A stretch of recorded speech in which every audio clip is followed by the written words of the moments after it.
watching The Working President.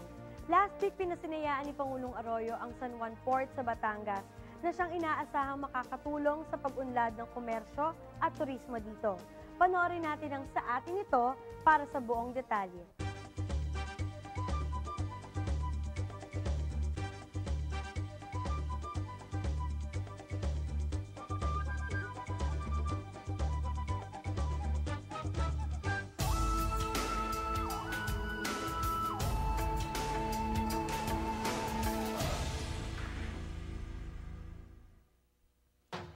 Infrastruktura at turismo, dalawang sektor na magkakibat sa kaunlarang nais ng mga Batanggenyo. March 25, 2009 nang pasinayaan ni Pangulong Arroyo ang dalawang malaking proyekto dito sa San Juan, Batangas.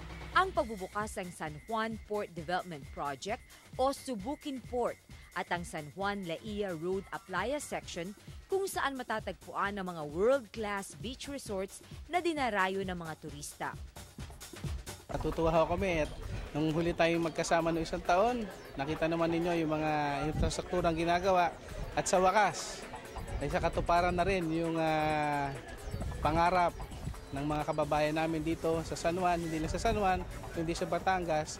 Natuloy rin itong opening ng port natin dito sa Subukin at saka yung natapos na rin yung kalsada natin sa Laia papunta naman doon sa tourist areas ng ating bayan. 43.6 million pesos ang ginugol para sa pagsasagawa ng Subukin Port. At bilang bahagi ng Strong Republic Nautical Highway ni Pangulong Arroyo, pagdudugtugin nito ang mga lalawigan ng Batangas, Marinduque, Masbate, Romblon at Mindoro via roll-on roll-off vessels o RORO.